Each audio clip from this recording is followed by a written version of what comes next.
Hi, hello po sa inyong lahat. Isang mapagpalang araw ho ng Sabado. Ngayon ho ay November 29.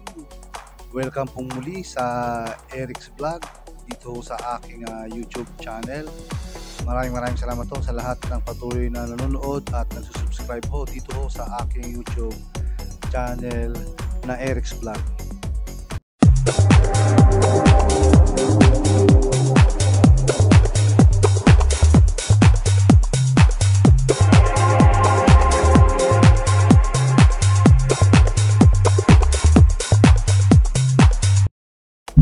At ngayong araw ho na ito ay muli tayong bumalik sa unang distrito ho ng Batangas, kung saan ho naririyan ang bayan ng Nasugbu, ang bayan ng Lian, ang Kalatagan, ang bayan ng Balayan, ang Tuwe, ang bayan ho ng Kalaka, bayan ho ng Lemri, at ang kauliulian ho ay ang bayan na Taal. So yan ho ang mga kabayanan ho sa unang distrito ng Batangas. So puntahan ho natin yan at makibalita ho tayo kung ano na ho ang nangyayari dyan, especially ho doon ho sa bagong congressman na si Congressman Leandro Ligarda Libiste. Tingnan na ho natin kung ano na ho ang mga kaganapan ho dyan at bali-balita.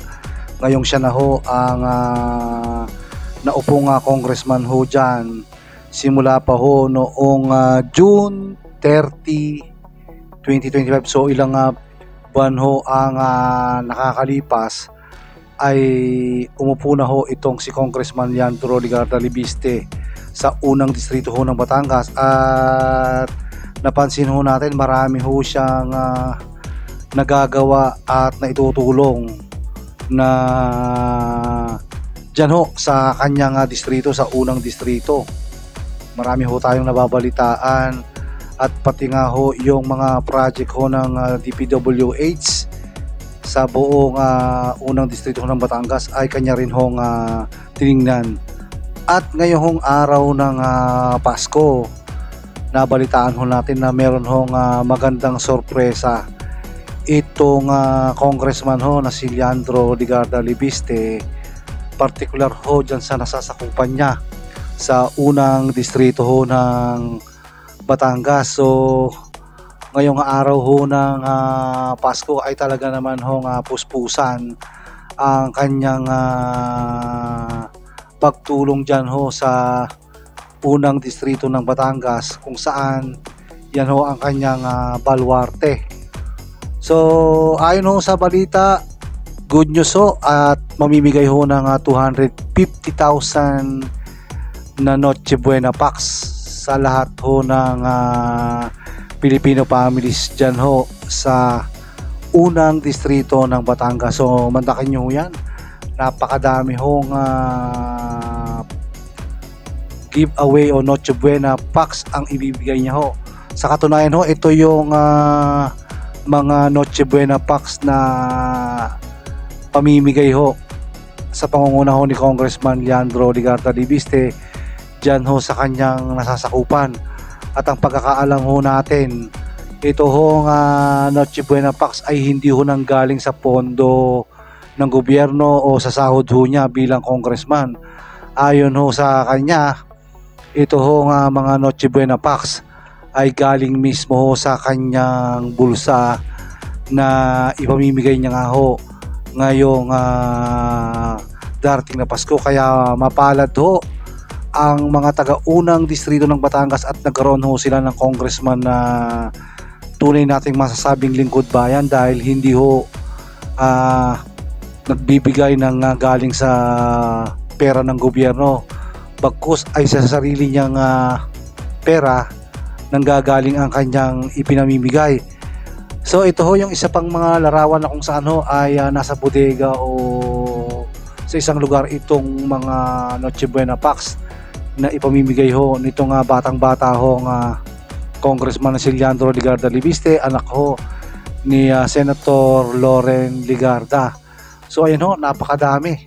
Kaya marami hong matutuwa sa unang distrito. At ang pagkakaalam ho natin, ito ho nga congressman na ito ay hindi lang ho namimigay sa unang distrito. Ang balita ho natin dito, ito ho ay nakakaabot din ng ikalawang distrito ho ng Batangas. Namimigay din ho ng iba't ibang mga giveaways. At ang alam ho natin, mamimigay din ho ito ng napakaraming payong ho.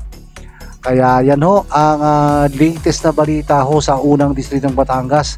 Dito ho sa batang bata at talagang aktibo ho sa kanyang posisyon ho na hinahawakan ngayon ang kinatawan ho sa unang distrito ng Batangas. Kaya mapalad ho ang mga taga-unang distrito ng Batangas sa pagkapanalo nitong si Leandro Ligarda Libiste. At hindi lang giveaway sa mga pinamimigay niyan, marami pa ho itong ipinamimigay na istruktura ng pagkakaalam ho natin ay libre na galing mismo sa kanyang bulsa. Kaya ayun ho, tuloy na ang Pasko ng mga pamilya ho sa unang distrito ng Batangas sa pangunguna ho ni Congressman Leandro Ligarda Libiste. Kaya marami ho ang humahanga ho dito sa congressman ho na ito na talaga hong hindi lamang pagtulong ho sa mga nasasakupan niya, pati rin ho sa mga ibang bagay. Ang pagsisiwalat din ho ng mga korupsyon ay kanya din hong ginagawa. Kaya mapalad ho ang unang distrito dito ho kay Congressman Leandro Ligarda Libiste. So yan ho ang update sa kanya hong distrito dyan sa unang distrito ho ng Batangas.